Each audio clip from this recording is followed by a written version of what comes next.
uDavide omunye wayenama-gift okubetha. Yingakho phuma kunamadimoni khona isound ekhipha imimoya ephambana nesound yomakhosi. Makhona uMangotobane la bahlanza inalithi babhonge kunuka ibomvu yonke le ndawo kubethwa nje.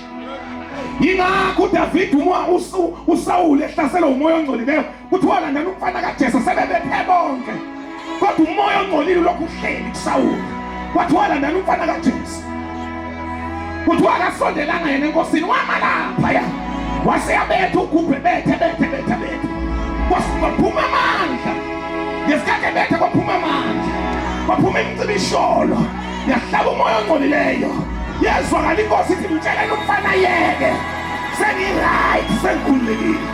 Somebody shout amen.